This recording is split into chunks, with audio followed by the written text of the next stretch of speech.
With so many options, why choose Arizona State University? For me, the only online option was ASU because of the quality. Their faculty was really involved with their students and care about your personal journey. The dedication to my personal development from my professors, that's been extremely valuable to me.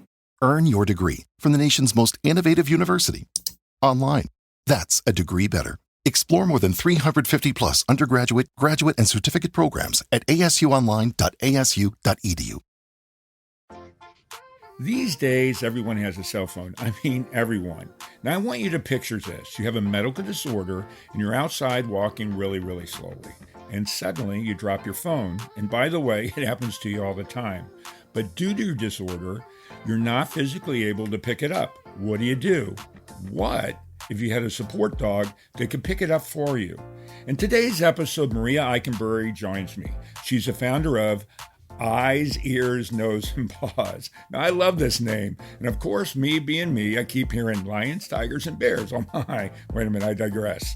Maria's amazing organization trains dogs to assist with multiple medical conditions. But there's more, way much more. She works with the correctional system to teach incarcerated men to train assistant dogs and then partners with them that have disabilities. She calls the program ABEL. ABEL, which means at both ends of the leash. That's another name I really love too. Another program, a work release program, it allows select incarcerated trainers to work in the community as paid staff while still incarcerated. Again, an amazing organization. Now they give dignity to people who have medical conditions and the people that are training the dogs. Actually, it's more than a win-win situation. This episode for me, as I'm sure for you, will swell your heart. The stories, the multitude of programs, and everything in between will make your eyes, nose, and paws appreciate what Maria and her organization is giving back to a very deserving community. For real, for real, for real, for real, for real, for real. For real, for real, for real, for real, for real, for real. Got a bunch of furry friends and I love them all the same. I'm an animal lover, veterinarian is the name. They share some pet stories from heartwarming to strange. Losses and games from wacky to insane. For real. You're now tuned in to For Real with your host, Mark Kyle.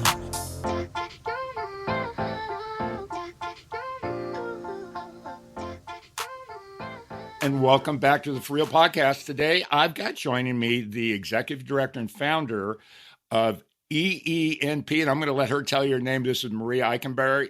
Maria, thanks so much for joining the show, and everybody get ready for a good one. Well, thank you for having me. I'm excited to be here. Well, I'm probably more excited because I know you guys are doing some really cool things. What I thought we would do today, though, and I always do this, I want to get to know you so everybody knows you, your background, where you grew up, all that kind of stuff, all the stuff you're willing to tell me. And then we're going to get into EENP. And as I told you when I first met you, it reminds me, lions, tigers, and bears, oh my. But let's talk about you. I know a little bit about you since we've got to talk to each other, but where'd you grow up and how did you become this major cool dog person? So I was born and raised in Chapel Hill, North Carolina. So you are from North Carolina originally. I wanted to ask that. I am, and I'm one of the rare breed that was actually born here. It's because it's a university community. It's a pretty transient community. So there are a lot of people who live here, but were not born here. But I am one of the few.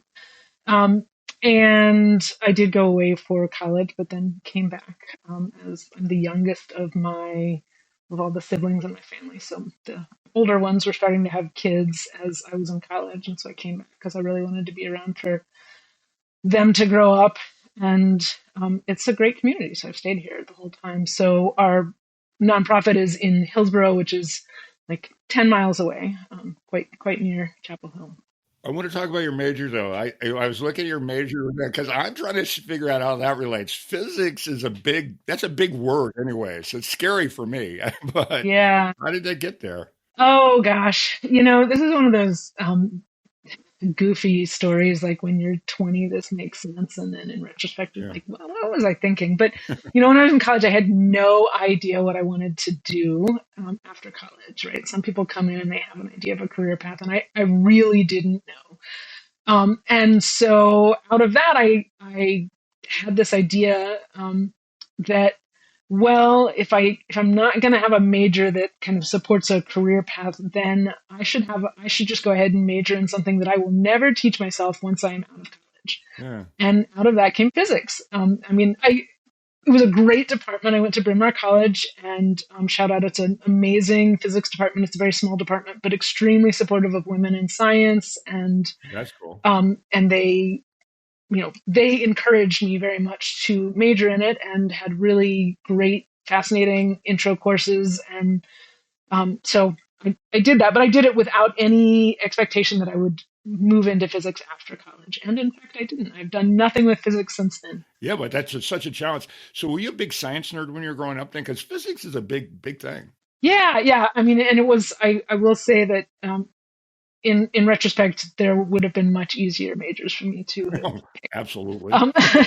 I don't think it was the smartest way to pick a major.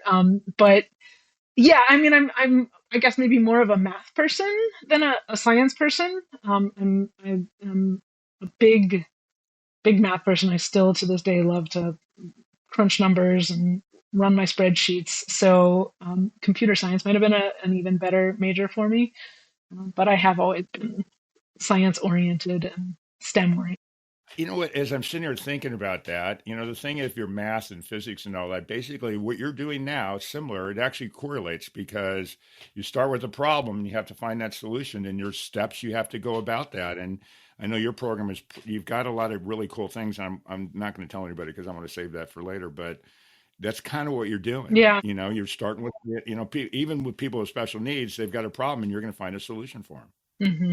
Yeah, and I mean, I do think that even that silly story about how I ended up majoring in physics, it does speak to something about my just general approach, which is a very I'm really interested in just the underlying questions behind things, and where they drive us. But my staff will also tell you I am super systems focused, so I'm constantly harping on like, how can we do this more efficiently, or like what's the system we can set up to make this happen in a more consistent way over time. And Right. So it's like both this very creative approach, open-ended, but at the same time really trying to get it in a logical framework once we do understand it, once we're starting to wrap our brains around the question.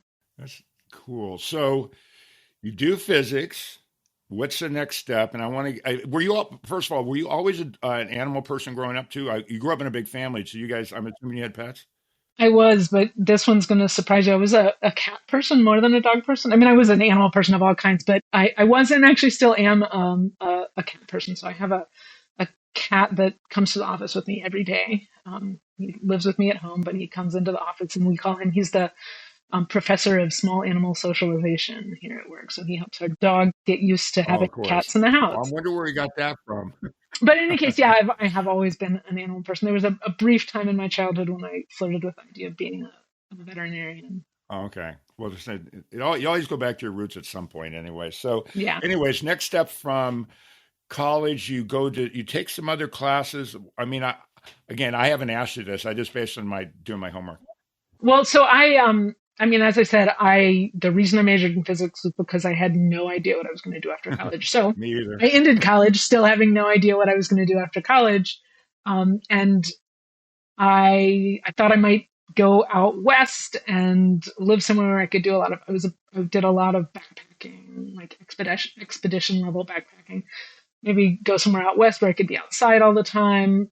But my first niece was born spring break, my senior year of college, and my brother actually asked me if I would help take care of her, nanny her, and so I came back home after college to do that. And it was just a part-time job, but I did that and cobbled together a few different jobs. I worked with a startup company here in Durham that was making computerized woodworking equipment, CNC routers, but kind of home, lower end than the like super high end $200,000 machines that were on the market at the time.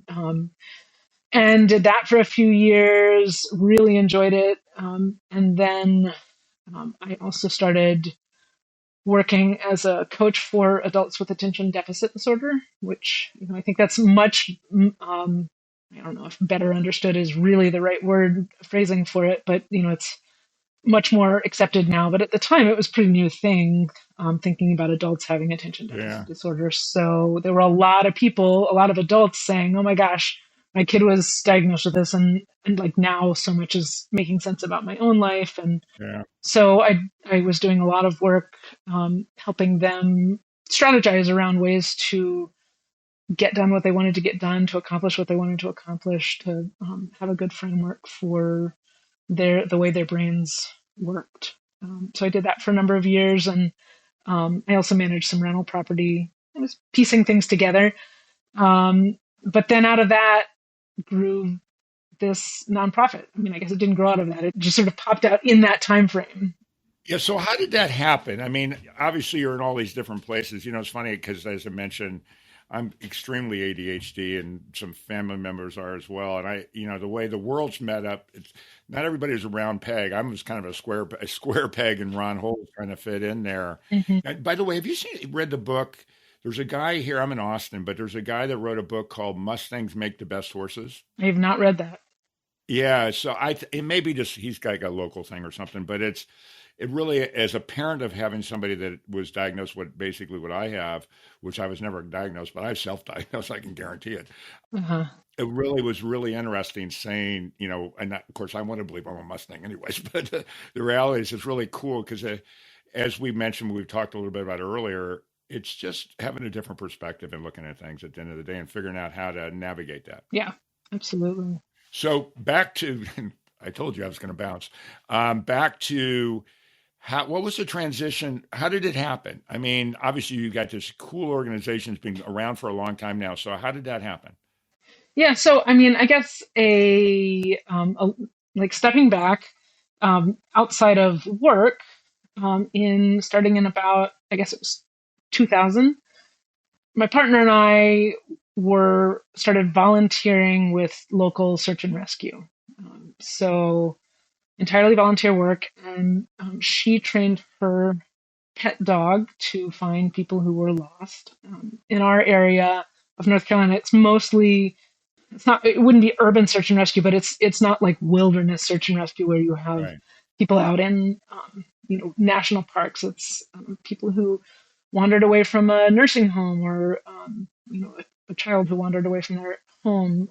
So kind of suburban search mostly, but just a really incredible experience of, I did ground support, but I helped her train her dog. We spent many, many hours training her dog to find people, and really one of the most interesting times of my life, because it was this, you're learning what dogs can do. So there's just this entire world, dogs' noses. There's this whole way that they interface with the world that is completely foreign to us. I mean, yes, we smell things, but our sense of smell is so basic compared to the richness with which they can smell things. But also that is a prime way they interface with the world. So whereas, we see things and we hear things, and those are really primary ways that we're interfacing with the world, the sense of smell is a huge thing for dogs. And because we both can't conceptualize it, that's the way they're interfacing with the world, and because we are just not very good at communicating with dogs, we're not very good at listening to them, really. It was just incredibly eye-opening to start working with the dogs and learn the ways in which they were pulling in this information and processing it, and the ways in which we could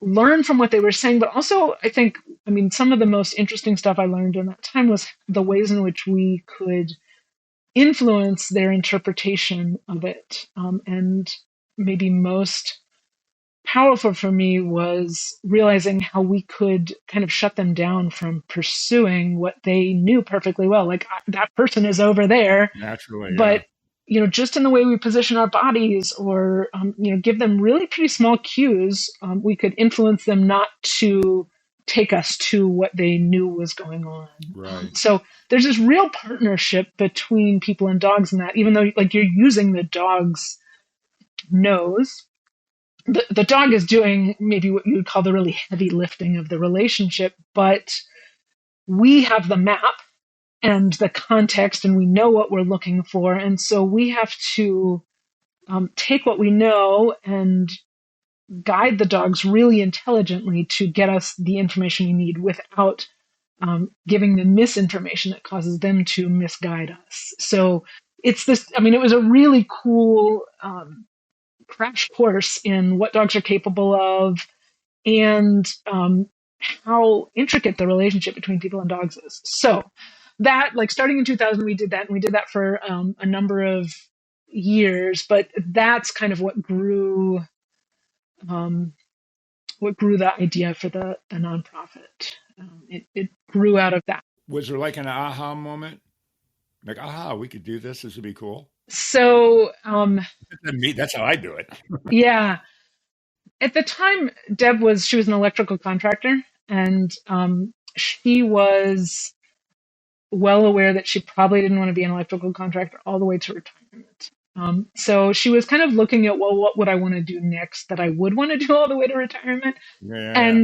And of course, having done this work, it was, what could I do that would build on this volunteer work? And there are not that many positions available that are paid positions to do search and rescue. So it's not an easy career path. So she started looking at, well, what are other things that use that human canine partnership, and assistance dogs grew out of that. And then we discovered that in this area in which I am very deeply embedded because my family's here, and that's the whole reason I came back. Yeah. There were no major assistance dog schools. So there were some small organizations kind of near, but if it was work that she wanted to do, she was going to have to start a nonprofit to do it, because that was the only way to do it. So that's really how it came about. Well, what's cool is, and again, when I was doing my homework, I know you guys have a big waiting list for it now, so you've built something really cool there, but we haven't even got into that yet. So, because it's funny, because you have these programs, and again, I love the name EENP, and so we need to tell everybody what that stands for. And then I want to know where I'm guessing already, listening to you talk about search and rescue, where that kind of ties in a little bit, where that name came from. And I know there's more to the name than just what it is. So tell everybody what that stands for. And I love EENP stands for eyes, ears, nose, and paws.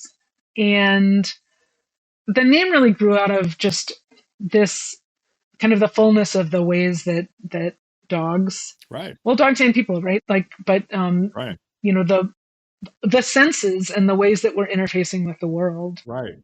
And so it can be a little confusing to people, because I think, especially starting with eyes, it makes people think that we do guide dog work, and we actually don't do guide dog work. We don't do hearing dog work, but we are still very embedded in this, this world of the ways both people and dogs interface with the world.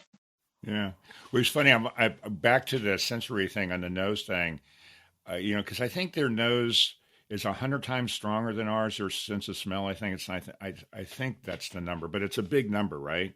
And I have a friend of mine that's in town, and his wife, we were talking one day, and she was talking about how her dog was driving her crazy, sticking the head out the window all the time. I said, yeah, but you don't understand. That dog is basically on a euphoria high, because they're getting to smell so much when they're driving in the thing, getting all these smells in there.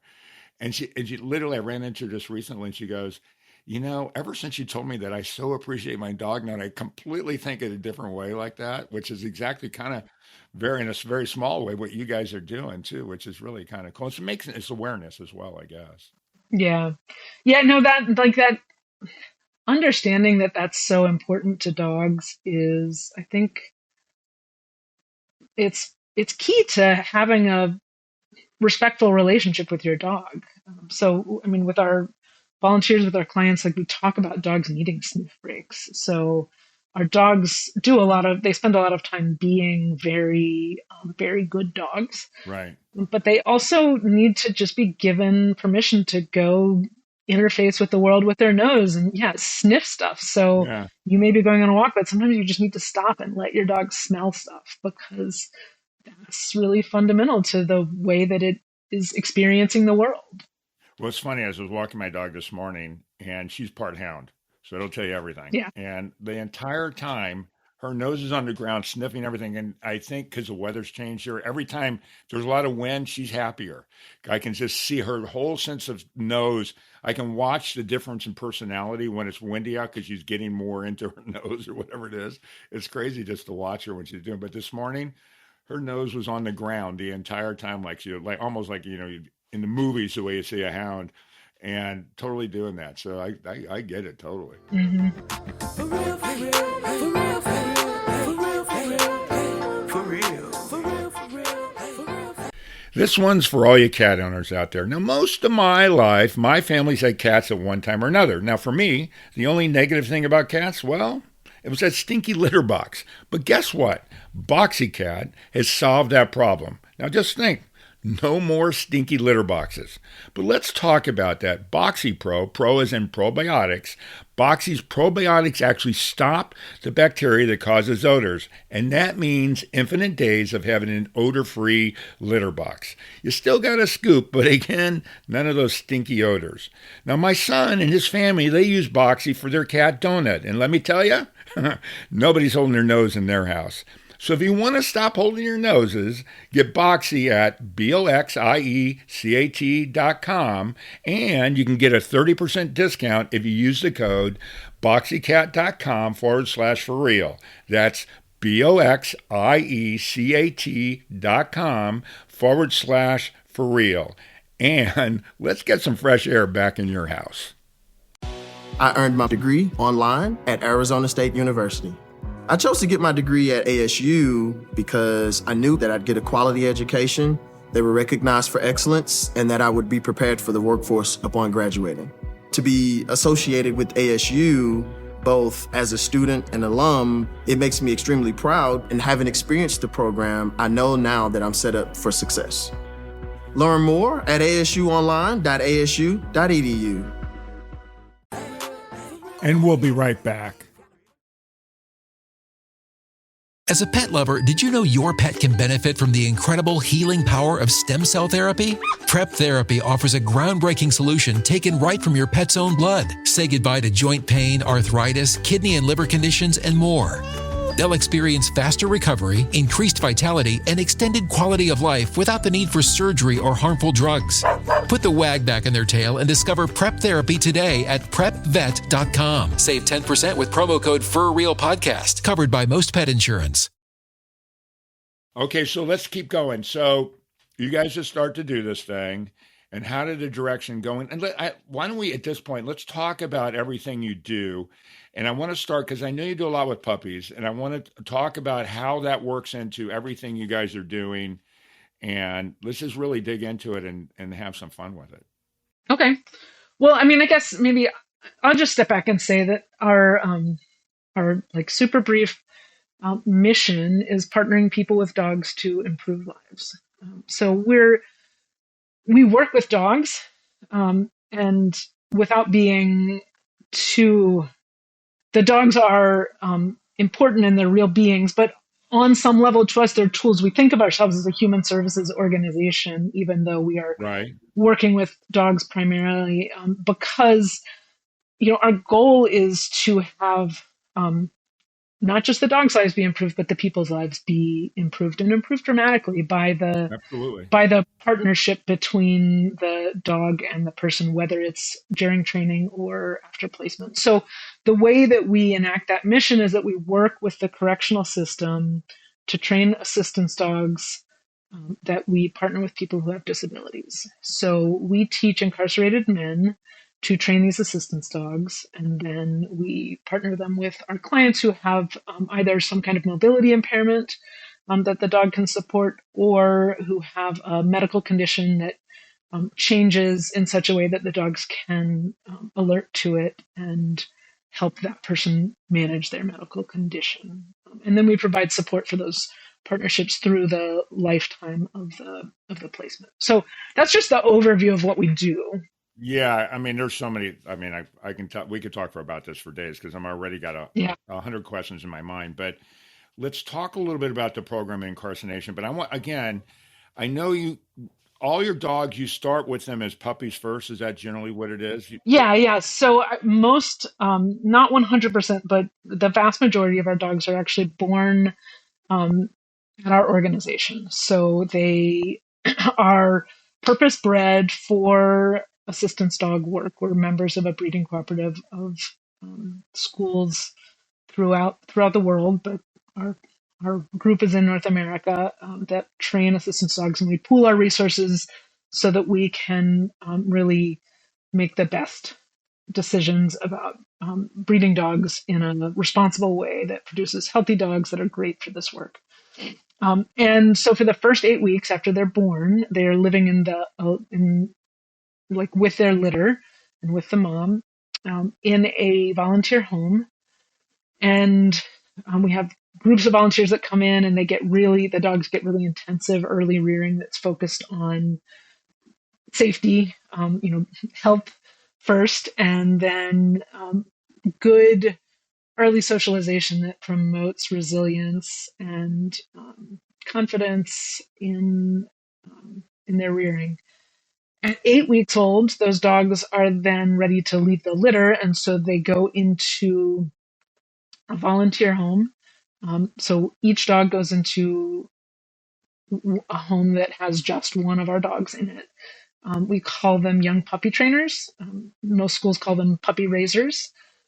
And they are in that home for somewhere between 4 and 8 months. That the focus in that time when they're with the young puppy trainers is around learning basic manners and home skills like crate training, basic like really good socialization. We're providing a really good framework for their advanced and skills based training.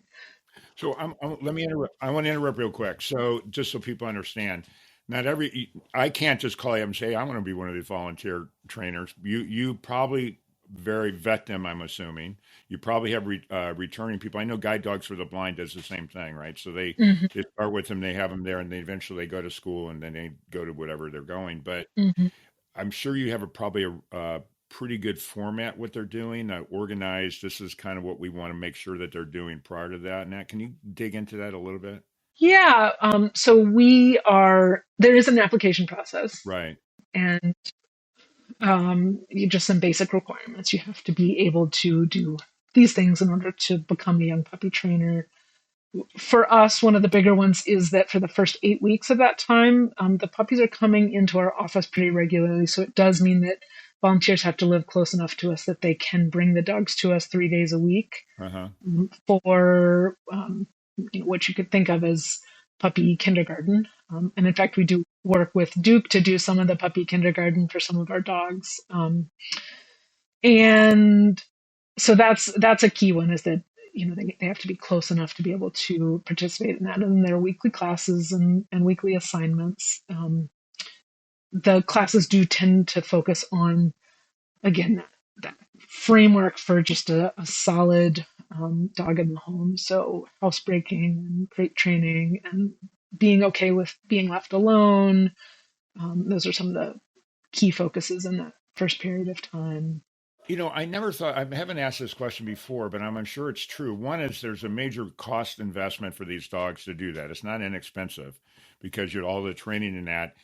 And you also, ideally, I would assume, because one of the reasons why you're getting specific puppies is that you want to make sure they're healthy now. So is there a big emphasis on nutrition as well, out of curiosity?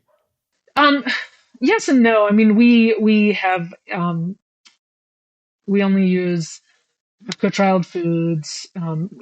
Right. We provide all the food for our volunteers, and there are certain treats that are okay to use and other treats that are not. So yes, but it's not like they're not getting some really fancy. I mean, we use Purina Pro Plan is our food. There's also, in terms of health, like nutrition is certainly important, but also just Socialization. Yeah, socialization, but also, things like, not running with your dog at a young age, being careful about, like, you're not Right. throwing the ball too much for your dogs, that we focus on, in that young stage for socialization. Our school has a somewhat unusual for the industry focus on, we actually don't let our dogs play bite and chase games with each other, so they can't chase each other around the yard to get their energy out. They can play tug, like there are a lot of things they can do, Right. but we basically just don't do any mouth on skin play at all. So we do a lot of work in those young puppy rearing time, working on redirecting them when they quite naturally go to that, like, I'm gonna chew on your face kind of play. Is part of the reason because you want longevity as well. So is part of the reasons is protecting their hips and things like that, so they're not going to overwork them, so they may have hip issues. Yeah, definitely. There's some interesting studies, and I'm not a veterinarian.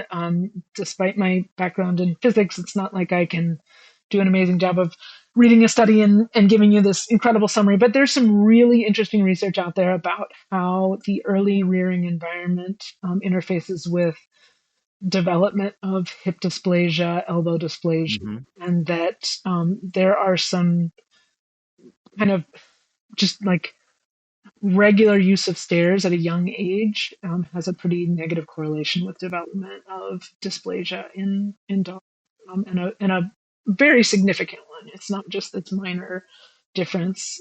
So yeah, and then things like that regular exercise where you're doing things like throwing a ball that has a hard stop. Obviously doing that some is fine, but doing it really repetitively as a primary means of exercising your dog is pretty hard on the joints and the bones. It's funny because and again, I think a lot of it's just awareness, but if you think about humans, because dogs have the same disease as everything else, you're not going to take your 6-year-old kid to go run a marathon. It's just not good for them. They have to develop their muscles. So if you translate that over there or correlate it, it's the same idea, is that you want them to mature before they're doing the other things.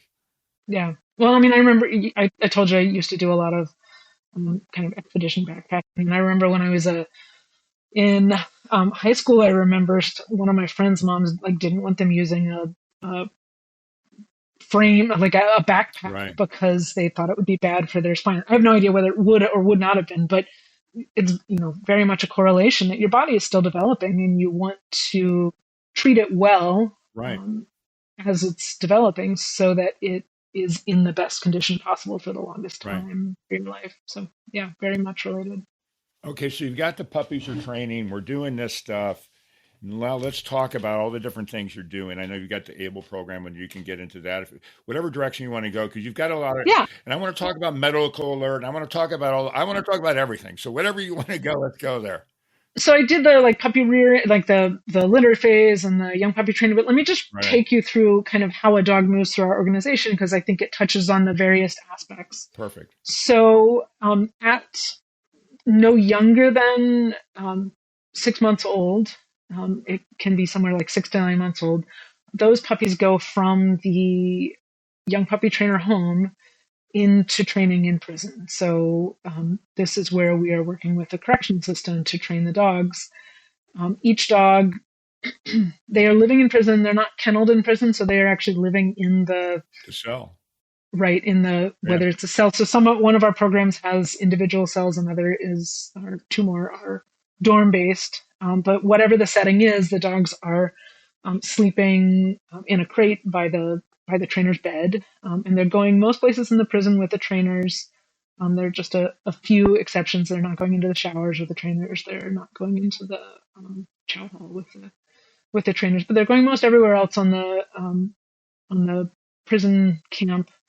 And they are obviously continuing that framework basis for just a really good, solid, well socialized dog. But the prison setting is where the advanced training skills are introduced. So the skills that will prepare the dog for actually being able to help someone with a disability instead of just being a wonderful pet dog.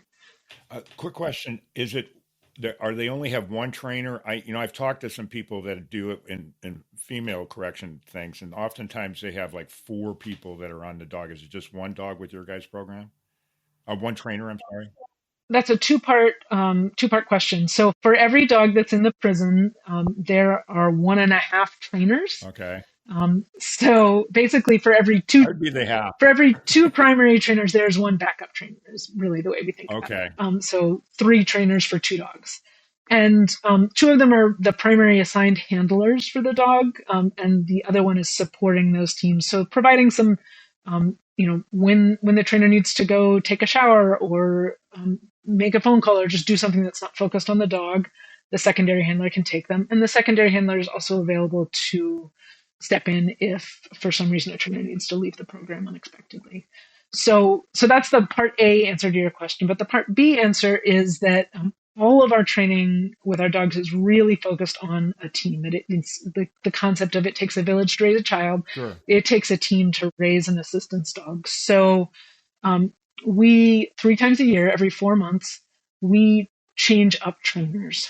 So when a dog goes into training in prison, it will be assigned to a primary handler and a little team, what we call a small group. So another dog and primary handler, and then a backup trainer.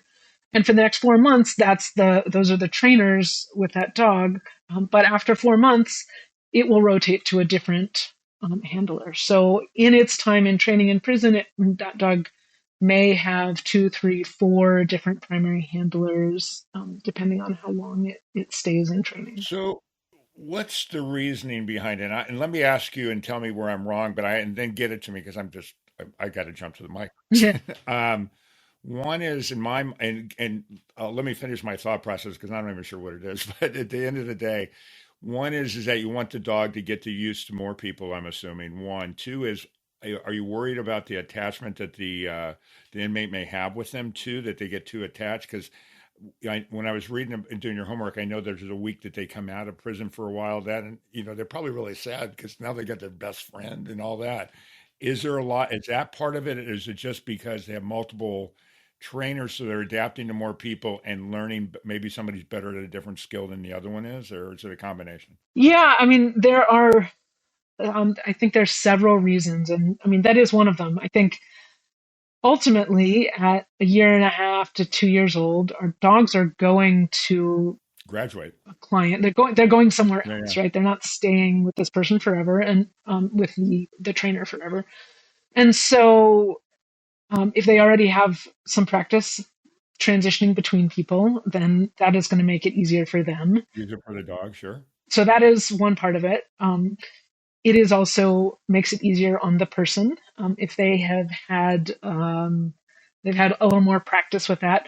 But actually, one of the huge, really important reasons is because it takes 2 years to get a dog through training and placed with a client, and about half of the dogs that start training they don't end up being appropriate for placement with a client. Right. And so if you have invested however much time, but if we used to do all of our training in the community and we had one volunteer who raised a dog for 18 months. And so you can imagine you get through that 18 months, and if your dog doesn't place, that can feel like a failure to you. Right. Right. Oh, that's true too. It can be really unsatisfying. And, conversely, it's amazing if your dog does place. By spreading that out, by rotating the dogs, trainers have more opportunity to experience the successes and the failures. Right. And we one of the keys of our training program is that we try not to talk about failures, but we call them not yets. So you haven't succeeded yet. Yeah. But in any case, yes, it's to help mitigate that feeling of I've just invested so much into this, and is it my fault? Blaming yourself. I mean, sometimes it's there are many reasons a dog may not make it, and they do not all have to do with the training that the dog received. And so you're spreading that out. You're really focusing on the fact that it really takes an entire team to make a dog successful. And it also gives our trainers a chance to really develop different skills. Sure. Because if you work with one dog for a year and a half, and that one dog has, dogs like people have a personality, they have things they respond to. Some of them need, they need a really soft touch on their training, and others need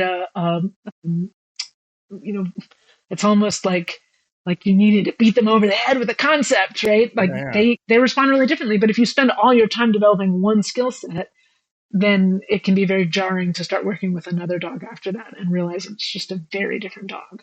It's just like being a teacher. You've got so many different students. You have to teach to the student, not to what you Right. think it is. Yeah, that's cool. Right. I love that. Yeah. I love I know we're talking about dogs, but I think programs like this, it's so good for the inmates as well, because they build up security, they've got a purpose, and there's all these other things there to help transition out to the real world again. And I know you guys have some programs with that as well, but what we often forget sometimes, that human side of it too, there's a learning thing going on with them just as there is with the dogs, which is really cool. Yeah, no, absolutely. So you're, and walk me through, but first of all, let's tell everybody what ABEL is, which I think I love, another good acronym. You're good with your acronyms. ABEL is not, this is going to throw everyone off because they're hearing this, not seeing it. It's actually spelled ABEL. Right. And it stands for at both ends of the leash. And Right. It's the name of our prison-based training program. And the reason we picked that name is because, it sprung from just this concept that like learning and service are happening at both ends of the leash. So we're teaching this dog to become a service dog and to learn all of these skills that will help change someone's life. But at the same time that is happening, the dog is also providing those same skills to the person the trainer at the end of the leash. So giving them a learning experience, right? It's a chance to reframe the way they think about the world and the way they interface with the world. Purpose. And to really to change their self-image and their understanding of themselves. So that change is happening at both ends of the leash. Well, one thing too I want to ask you about, and this is on the same program that I read, and I'm really curious about this for a variety of reasons, and I'm wondering if it comes back to some of your past experiences, is the journaling thing. So tell me a little bit about that journaling thing. I think it's cool. Yeah. And I'm wondering if this comes back from the life coaching stuff and all that. I wonder if that has something to do with that. It actually doesn't. Oh, really? Though I would say it. It could come even deeper than that, which is that I grew up in a home. My dad was a psychiatrist, and my mom became, in my later childhood, she became a social worker. So I grew up very much steeped in I don't know, thinking about the cerebral. How's that? Yeah. It's cerebral about development and about the choices we make emotionally. Of course. Like one of the things my dad often said was that like anger was a choice, and it took me a long time to understand what he meant by that. But those kinds of things were very much part of my my growing up. But so for the listeners, I'll explain. So our trainers. They're incarcerated and they are not allowed to use the internet. And we get one day a week where we're in person with them, working with them. And so there's a lot of communication that happens in writing. So they are writing on a piece of paper and sending it out to us. And then we're looking at it, commenting on it, sending it back to them. There's just a huge amount of paper communication happening. And one part of that that we have made part of the ABEL program from the very beginning was a reflections piece of the journals. So every week, it's a one piece of paper with 5 questions on it that are, I always miss one of the questions, but the questions are things like, what was your best error of the week? Where did you go above and beyond? What was an act of kindness that you did, saw, or experienced this week? So there's 5 questions. They're the same every week. And there's just like 2-3 lines to respond to them. We're not looking for these really in-depth Sure. answers. And then there's one question of the week that changes every week, and it's a bit more of a reflective prompt related to what we're working on at the time. But those questions are designed to, well, as it's called the weekly reflections. They're to help you reflect on the ways that you're interfacing with the community. And, I think it sounds a little trite, but to help ground you in a sense of gratitude and positive thinking about the people around you. Because again, getting back to that teamwork concept, you, I guess, technically can train an assistance dog alone, but really you're not going to do a very good job of it. Right. You are working with a whole group of people, and you need to be able to interface with those people in a functional way in order to do the best possible job training. And whether that means asking for help, like I'm struggling with this, who can help me figure it out, or just trusting people that I can hand this dog off to while I go do something else, and we can talk together about what the dog needs and how we want to handle it. So it's important to us that they learn those skills, but it in the end also means that they learn a huge amount about themselves and the way that they interface with the world. And one of the cooler things is hearing our trainers. It's not a particularly uncommon story for them to tell us that after they join the program, well, so they'll start out just answering those in a really rote way. So you'll get an answer like act of kindness. I made a cup of coffee for this person, right? Like it'll be something really, right. How did I go above and beyond? I got out of bed today. Yeah, I'm just going to skim through the homework and get it done. I get it. Yeah, exactly. And that's fine, right? Sometimes you have to do that. And we ask trainers, if it's really hard for you, just sit with it for 5 minutes. If you cannot come up with an answer in 5 minutes, you can move on, but just sit with it for a little bit. And so you'll see at first just these really basic questions, but then they'll get more and more complex as they really start to engage with that. And I think what happens is you tune your thinking to it. So you're used to having to sit with that question. As the week is going on, you're actually starting to look for those answers during the week. So you're tuning your thinking and the way you're interfacing with what's happening around you to that.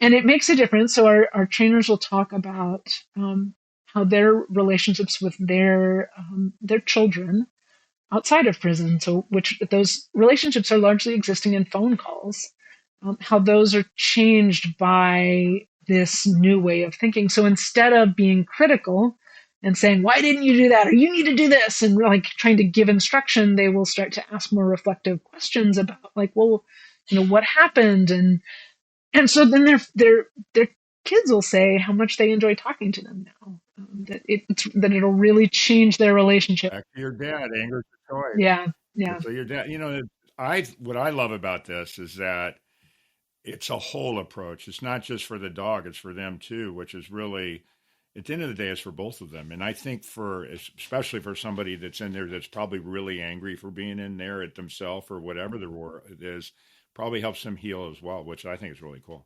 Yeah. No, it's, I mean, I knew when we started the prison program. So we actually, for a number of years, we did not have the prison program, and we were, because we had single volunteers having to make this multi-year commitment to raising a dog, it's obviously hard to find people who can make that commitment. And so we couldn't get over 10, 11 dogs in training at a time. And so somewhat mercenary choice to start the prison program, because you have this like population of people who have a lot of time and are happy to make that commitment. Initially. Right. And it was not only mercenary, but that was definitely what motivated, we need to do this now, is that we really needed it. Right. And I knew that it would be powerful for the trainers, but I couldn't really understand how powerful it would be for them. And honestly, I still don't. I mean, I talk to them, and sometimes I'll ask them, like, so, but really, like, what is it that makes it so powerful? And you can't get a really clean answer to that. It's this constellation of things. And a lot of it is the end goal, which is producing these dogs that go to someone with a disability, and it is a life-saving, a life-changing experience for the clients. Sure.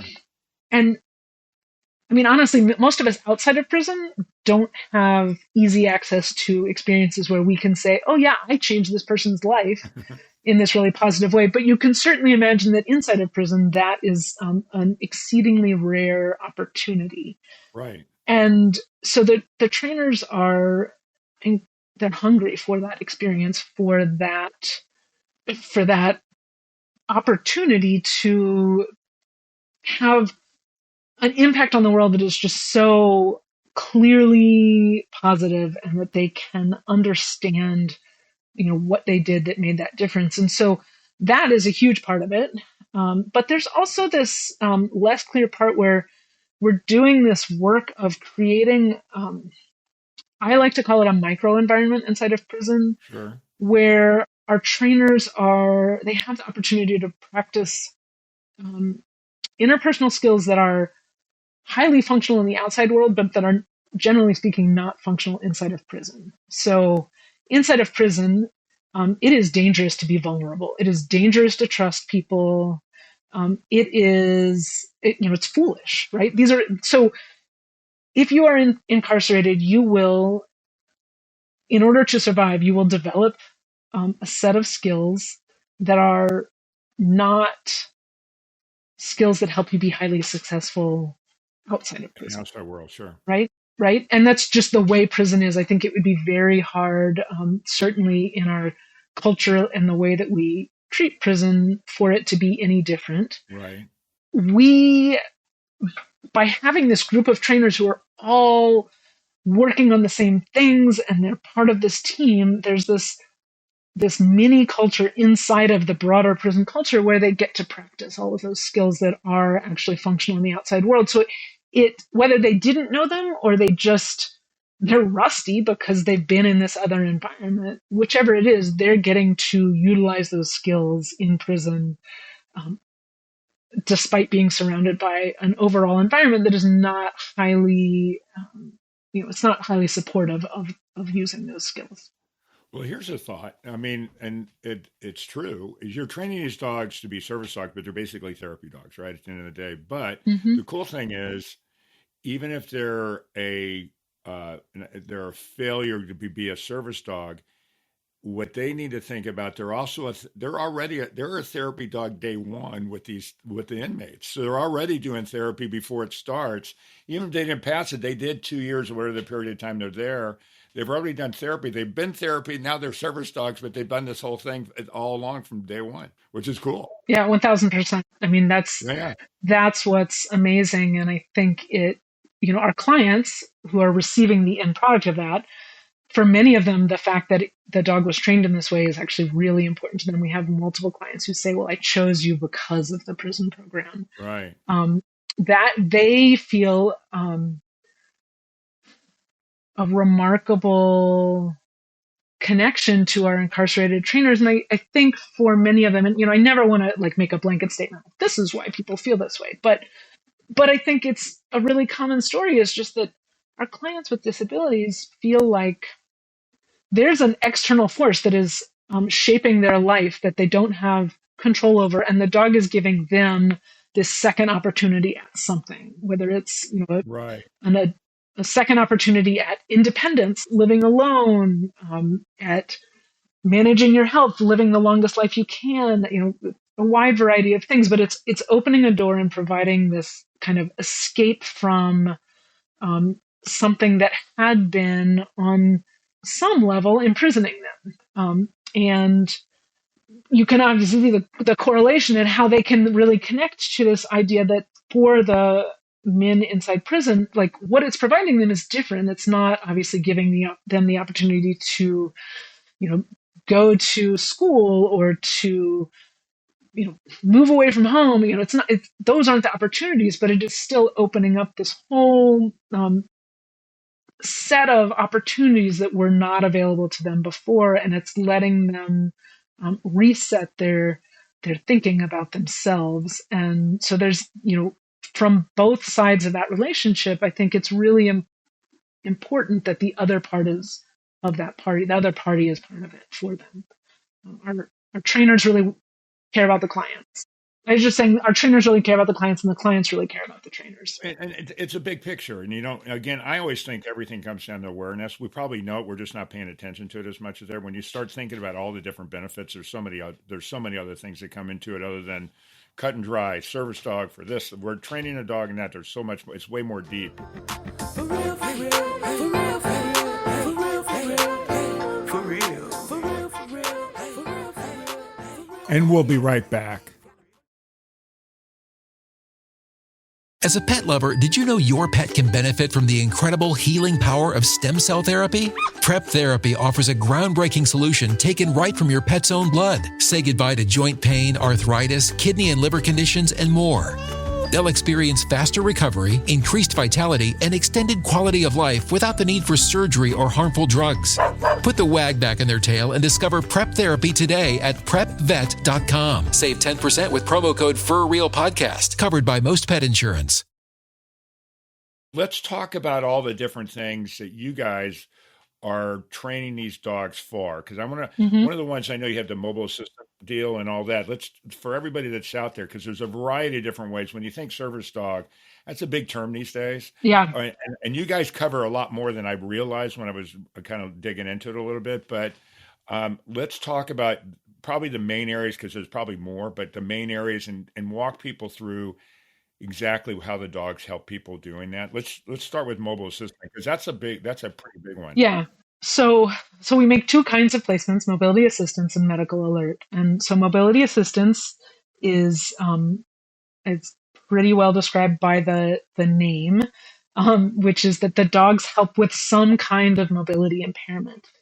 The conditions that can cause that are really wide ranging. So, we have clients who have muscular dystrophy, multiple sclerosis, Parkinson's, quadriplegia from an accident, paraplegia. So huge number of different conditions, but they're all, they all have some element of inability to use your body in the same ways that most of us are able to use our bodies. And so a common story is it's just picking things up is hard, whether it is downright impossible or just takes a lot of time.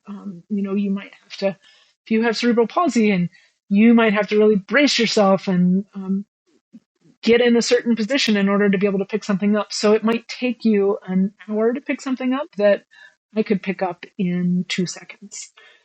So I have some mobility issues, whatever, and I have to pick something up.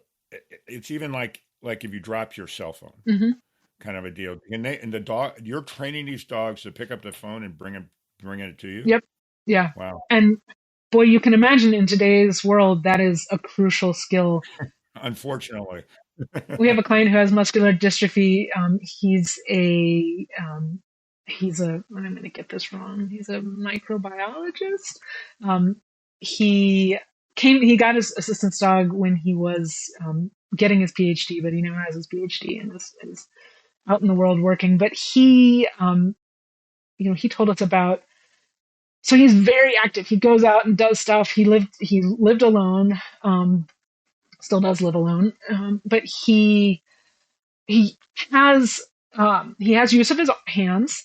And he actually has pretty good grip strength, but he doesn't have great arm strength and he doesn't have great core strength. So his, even though he can hold things pretty well, he can't pick them up very well in many cases. So he uses his phone. He has one of those pop socket things on it to help him hold it. But being a really active guy, he also drops it a lot. And before he got his assistance dog, if he was, out going down the sidewalk and he dropped his phone, he had the way that he would deal with it, if there wasn't somebody there he could just ask to pick it up for him, is he has a little bit of use of his legs. Like he can push, so he could get his foot down onto the ground, and then he would kick his phone and go forward and kick his phone and go forward. And he would do that all the way down the sidewalk until he got to a busy enough place where somebody would see him and pick up his phone. Oh, that's So terrible. that's how he used to have to deal with that. And now he doesn't even have to give a command. His dog knows That's he great. drops his phone enough. So he drops his phone and the dog just goes straight for it without him saying a thing. So he doesn't even have to break stride, so to speak. He doesn't have to slow his pace Yeah, in his wheelchair. He can just keep going and his dog will pick it up and bring it to him that's awesome. without a break. So, you can imagine that makes a really big difference for him. And it's very visual. So for people that are listening, they don't really Mm-hmm. understand it. I can see it. It gives me goosebumps when I hear stuff like that. I love that kind of stuff. It's really cool. Yeah. So, okay, so you're doing that and they're getting keys and all the other things. And the other one is medical alert. And for a lot of people need to understand, I'm assuming you're doing epilepsy and a bunch of other things as well. I'm assuming, is that part of it? So medical alert dogs use their noses to detect a change in medical condition and let their handler know about it. So that's the baseline of what they do. I think the first and most common use of that is for diabetic alert dogs. It's really Okay. folks who have diabetes. That's very well known, and that is the largest number of our placements are for diabetes. Next largest is for some form of seizure disorder, so typically epilepsy, and then probably our next largest is POTS, or postural orthostatic tachycardia syndrome, which is kind of rapidly becoming better known and understood condition that is functionally it's a cardiac issue. So you have a blood pressure, heart rate issues that can cause someone to faint from Right. activities that are pretty common. So like standing up, standing in line, or taking a shower are things that would very commonly cause fainting. And so the dog can let someone know before they actually faint that happen. Yeah, so let's talk about how they let them know, and because they know ahead of time. So, just for people listening, let's give a visual for everybody. They can understand, regardless whatever disorder you want to talk about, what they do so that how this protects you. If I have one of these disorders and I've got this dog, what's he doing, and how is that helping me? So I mean, there's two parts to that question, like what's going on in the dog's brain, and honestly, we don't really Of know. course, there is. Dogs have, as I said before, a phenomenal sense of Yeah. smell that we can't even really conceptualize. So they're smelling all this stuff. We do not teach them to smell it, but we do teach them that when they smell a particular smell, we want to know about it, and that we want them to be persistent in telling us about it. So that's the training side of it. What we teach our dogs to do is what we call a nose bump alert. So the dogs will just take their nose and they'll punch you with it. Typically, we're looking for the side of the thigh, and you can pick any number of alerts. We do that one because it's non-intrusive. If you're in church, a dog bumping you on the leg is not going to bother other people the way that, say, a bark alert might bother them. But you can use anything that is appropriate for your situation as an alert. If for other organizations do different things. So that is what they physically do to let us know. That said, dogs do actually give a lot of cues before they even get to the point of giving that nose bump alert. I often liken it to, if you're, I don't know, brewing a cup of coffee and you start brewing it and it doesn't instantly just smell like coffee at that strongest moment. It's filtering into your consciousness. And at some point you will have a conscious thought of, oh, there's coffee. But before that, you'll have a subconscious understanding that there's coffee. And so I think, that's what I think of, and this is my human interpretation of what's going on in the dog's brain, but that's what I think is going on for the dogs as, they are deciding to alert on something. So they will start displaying all of these untrained behaviors. The nose bump is the trained behavior, but there are these untrained behaviors that we call pre-alert behaviors that the dog is giving that a great handler will notice those even before the nose bump comes, where the dog is often kind of becomes uncomfortable. So maybe it was sleeping comfortably and it'll kind of stand up and start just moving, shifting position. It might start staring at the person. It will sometimes start backing away. I mean, different dogs have different sets of things that they are naturally doing while they're kind of getting to the point of deciding, oh no, I really need to let this person know. So sometimes you don't even get to the point of the trained alert if you're watching carefully for those behaviors. I heard a story similar to this. Was a dog that was in training, and it was a woman that I think she had epilepsy or some kind of seizure disorder, and new mother, but the dog wasn't fully trained yet. Okay, whatever it is, I don't know how their program worked, but she was giving a bath to her newborn daughter. It was in the bath, and all of a sudden this dog is doing, I think, the nose bump thing or something. And she's like, well, what's this dog doing? Because it wasn't trained yet, and she really wasn't trained either. But at some point she realized, oh, she gets the baby out, she has a seizure, but the baby ended up being fine. If something had happened, I mean, at the end of the day, for the rest of us that don't have that kind of a thing, we don't know. Right. Until you're in it. And so like, we don't know what the prisoners are going through when they're doing all this kind of thing too. And I just think it's such an amazing story, and what a great thing that you're offering these people that really we don't unless you have it, you don't understand it. Unless you're living with somebody that if you're not living in their head, you don't know what that is. And what these dogs are so amazing. Do you know, I'm sure you know this, but during COVID, they were training dogs to smell COVID. They were actually able to train you, and all these dogs knew you had that. So they, again, back to the whole sensory thing, we have no clue. I mean, you and I are talking, I don't know anything. No, that's so true. And I think, this ties back to those search and rescue days. And what's so amazing about the relationship is that we know dogs can smell, have a phenomenal sense of smell. And we don't actually have good ways of measuring that. So, you said, like, I think it's 100 times better. I don't know either. But because they are smelling things at like levels that we have difficulty measuring, it's hard to put a clear number on that. There are studies, I don't carry those numbers around in my head. I think there are studies that do quantify that. But as with the work with the medical alert, it just comes so naturally to the dogs, and it's really helpful. I think it's very helpful to approach it from a science perspective, where you are, you're thinking about, well, what is it that they're actually detecting? I think that really helps us do a better job of training, but it is not necessary. The bottom line is, I don't need to know what it is they're smelling. I just need to develop a way of communicating with these dogs that tells them, well, yep, you're right on there, and that's what I want, and give me more of that. Right. And so they can provide you with more than you put into it. They can amplify what you're putting in. And so, as a I think really cool example of that, again, we came at this from search and rescue, and in the search and rescue world, when you're finding a lost person who's alive, there's a fair amount of scent coming off. But then there are a lot of people who work in the cadaver world, so they're finding someone who's dead, and in some cases they're actually working with, maybe you're finding where the body was at one point in time. So you're talking about trace materials, like much, much smaller levels of scent. And so it's really important in that world that you handle your scent really carefully, and you work really hard not to train the wrong scent for the wrong thing, because you're false indicating. Right, like that there's not false alerting, and you're going into a court of law where it's really important that you're able to have this really high degree of confidence in what the dog told you. Our work is stupid easy compared to that, right? That's really hard work.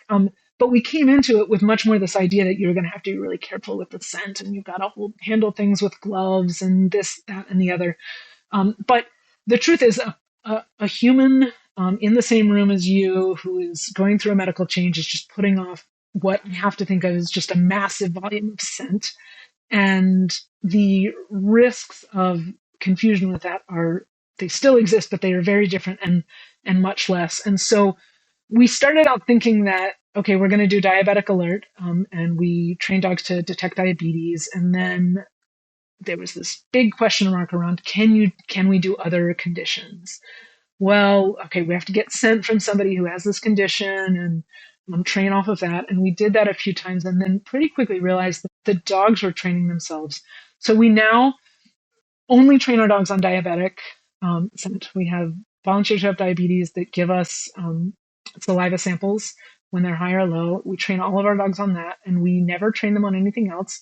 And we get them in the room with real clients, and they pretty much immediately make the connection that, as long as we're listening to what they're telling us and we respond positively when they tell us, we are able to support them to make the transition from, oh, you want me to tell you about a blood sugar that's out of range to, oh, you want me to tell you about any medical condition that's going haywire here. So we have dogs that are detecting heart rate changes, blood pressure changes, migraines, pain spikes, this huge number of medical things that are going on. And in fact, for some of our clients, what actually becomes more difficult is teaching them, okay, I can't do anything about that. Like when I'm in pain, I can't do anything. So I don't need to know about that. I want to know about these others where I can do something, but that one is not helpful to know about. But the dogs have this incredible ability to translate this initial training in this one very specific scent into, oh, okay, you want to know when like this body, I think of it as a body in distress signal.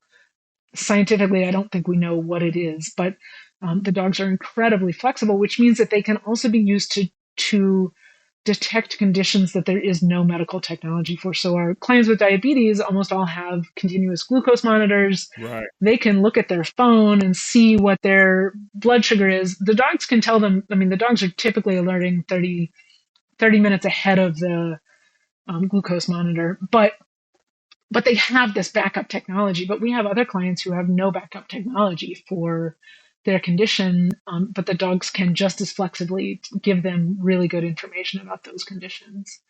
I think a good example of that is what I'm thinking about, the deal when there's like a big storm coming, all the animals know, and they take off like 30 minutes before we have any clue to. That's the same idea. Yeah. Yeah, it's crazy. They're sensing something. We don't know what. Yeah. So what other things, what haven't we talked about we haven't covered? Because this is your platform, so let's get out what we can. Is there anything else that we can talk about? I want to get back. We can get to the funding and all that kind of stuff too. But is there anything else that you guys are doing so people want that when they find you and want to do that they would go and look for you for whatever other areas that you guys are doing? Well, I feel like we have covered a lot of what we've touched on everything at least. Yeah. Yes, we could talk for a long time about the details of them. I think the one thing we didn't really touch on is just that, our dogs, they get amazing training. So that all of those, that skill specific training is happening in prison. So teaching them to pick things up, teaching them to open doors or turn on light switches, teaching them to detect those medical conditions, that's happening in prison. So they get amazing skill training to support the task-based help that they provide our clients with disabilities.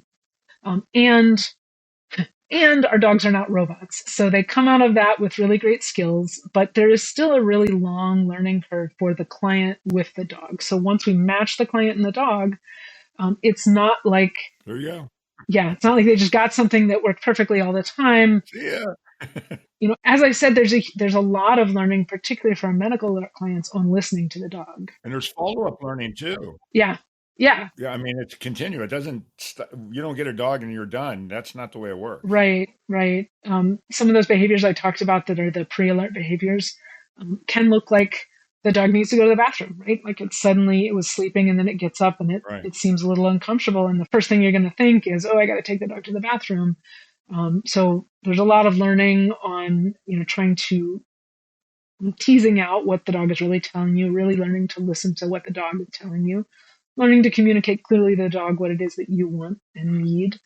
And so that process is, I think, much more intensive, even when you have a really well-trained dog entering into it. It's much more intensive than most people realize. Our clients go through the first year after placement, they're getting pretty regular follow-up work with us. We have a client services specialist who handles those post-placement relationships and is really providing the support to make sure that the clients are progressing to the point where they know their dogs better than we know their dogs, and they understand what their dog is saying better than we do. But that's really time consuming. And then even through the life of the placement, we're checking in with our clients and providing support as the clients need it. We have clients who are in elementary school, middle school, high school when they get their dogs, and as they transition through different phases, clients going to college for the first time, they'll need some new support from the dog. We have clients with progressive conditions. Their needs may change, so they may have come to us ambulatory, and then they become a wheelchair user at some point, and so what they need from the dog is going to change. And we are providing support all along the way as those needs change, to help make sure that the client's getting what they need from that placement. Yeah. So several things, but what I'm thinking about this is everything's resources, right? For you guys, I know it's really expensive to train a dog and follow them up, but it's like you said, even when I'm fostering or foster learning or whatever you call them, the initial puppy training thing that you're doing, you're providing the food for them and all that. So there's a big cost that comes with that, but it's not just cost for money, but it's also resources, and resources being humans as well as dogs. They're a resource. Yeah. So there's a lot more to it than just training too. There's funding and all that kind of stuff. Yeah. Right. Yeah, no, it is. It's quite a logistical challenge. And again, going back to that team. If my major was physics, I could probably figure out that logistics stuff though. Yeah, although you would be amazed how I'll just give you an example. Every week we bring dogs out of the prison program. So each dog spends 1 week a month out of the prison program with a community volunteer who's supporting them. It's when they're getting medical care, and we're checking in on the training and also getting them, inside prison. They can't work on entering elevators or going to the movies, or there's a whole bunch of training that just can't happen inside of prison. So the dogs are rotating out regularly for that. So each week we take a set of dogs back into prison and we bring a set out. And you have to make sure there's a place for the dog to go. And then one little thing changes, this dog gets sick, and suddenly you're having to find a place for that dog to go, which might mean this other dog needs to move. And it's really a web of interconnected logistics that happen. And it's way more complicated than people understand, to keep all of that, to keep everyone safe and happy and moving forward in training is a lot of work. So we have a staff member who is managing our incredible volunteer. We have probably 250 really active volunteers in a year. We have about 750 volunteers on our volunteer list who are getting information about volunteer opportunities. But there's a lot of people who are helping on the volunteer level. We have all of our staff, ABEL trainers, the volunteers who are really giving a lot of time to the rearing process, whether it's during the litter phase. We have a whole team of litter care volunteers, the young puppy trainers. There's just so many people who contribute to the training of a dog. And you're right, it's really resource intensive. So how does everybody find you? So let's get all that information out. So, by the way, as I always say, it's in the description of the episode right now, but let's talk about how they find you. Let's talk about your website, your social media, and also let's talk about funding, how people can help you, what things, I'm sure that's on the website, but anything that you can think of, everything and above. All right. So finding us, we have a webpage. Our URL is EENP.org. So short for eyes, ears, nose, paws, EENP.org. And you can get, you can find all of those things like our Facebook and Instagram from that page.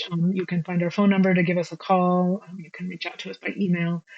You can find out more about volunteering, and you can also donate online. So all of those are available from our website. We do have Facebook. We have a page on Facebook, which is facebook.com/assistance dogs. You can find us that way.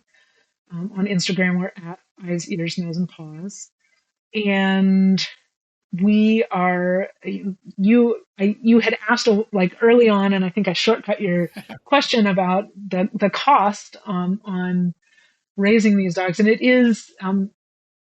it's hard to put a hard number on it because you are It varies per dog. it's like over a long period of time, but we estimate like over $50,000 to raise, train, place, and support a partnership. So that includes the energy that's going into training the dogs that end up being released to that don't make it to placement with clients, whether they're going to pet dog home or they're doing some other kind of work. Some of our dogs end up going to the CIA or NCIS to do training, or sometimes we send them to another school.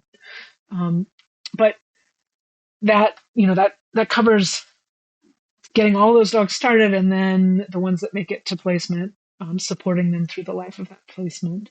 So it's a pretty expensive endeavor. We do estimate that our dogs provide over 50,000 hours of service over the life of their placement. So you're talking about less than $1 per hour in terms of the input. But it is we do a lot of work that is it has a high value impact, but for a smaller number of people. So when you talk about funding, a lot of times that's not that appealing to foundations because they're looking for numbers. They want to say we impacted 1,000 people with this support, and that's not the work that we do. We have an incredibly deep, lifelong impact on the people that we're impacting, but we're able to do that for fewer people because of the intensity of the impact. So we rely really heavily on individual donors, and so we absolutely welcome any donations to support the work that we do. So, and for you guys listening, I mean, can you imagine when you talk about the cost of what that is? Let's use the $50,000 number. How inexpensive $50,000 is if you've got to kick your phone down the street until somebody can help you get your phone. Yeah. Or that mother who is going to collapse and's got a baby in the thing. What that value is, there's no value. It's not measurable. Right. Well, and I mean, even we had a client with a really rare condition, mastocytosis, who before placement was ending up in the ER regularly, and any one ER visit is at least $20,000, and it's being paid by insurance, so it's not being paid by them, but it is fundamentally it's being paid by all of us. Right. And her dog, being able to alert her and keep her out of the ER saves far more money than it costs to raise. Yeah, well, that's immeasurable. And there is no other tool that would provide that same result for her, at least that we're aware of. Yeah. So let's leave it at that. For you guys that are listening that are big animal lovers, obviously, if you're an animal lover, you're probably a human lover as well. Maybe you might like animals better than humans because sometimes they're a lot better. But aside from that, it's important to help people that may have a disorder, and what you guys are doing are great things. So I always hate transitioning to the silly joke thing that I do because we're talking about serious things, but if you know me, and it is what I am. So for you guys listening, as I always say, please, it'd be a lot easier for me and certainly for the guests if you guys would to email me, because if you want to be on the show, your grandkids, nieces, nephews, your kids, or if you want to tell a joke in the show, you're always welcome to do it. And I promise you I get back to everybody because I love having other people join. Just email me at mkyle@forrealpodcast.com. So for the painful me telling the joke, and you don't even know what it is, here's my joke. And the joke is, what's the difference between a hippo and a Zippo? Hippo and a Zippo. I don't know. Tell me. One weighs 3,500 pounds and the other one's just a little bit lighter. Oh my God. Oh, no, I told you. Anyways, first off, Maria, thanks so much for being on the show. You guys are doing great things, and I really, really appreciate you meeting me. It's the holidays, and it's kind of a hard time for everybody to get organized, but really, thanks so much for being on the show. Well, I appreciate you having us. I love the opportunity to talk about what we do, and I yeah, I love sharing it. So really appreciate the platform. Well, I'm glad you're getting to share it. And again, for you guys, donation, donation, donation. But anyways, for everybody else that's out there listening, really, without you guys, I don't get good guests. And obviously, the more we can grow, the better. So please keep listening, tell other people about it and all that, because we want to help all these organizations do good things. But most importantly, from the bottom of my heart, thank you so much for listening. For real. That concludes this episode of For Real with your host, Mark Kyle. For previous and future episodes of For Real, listen via all major podcast streaming sites.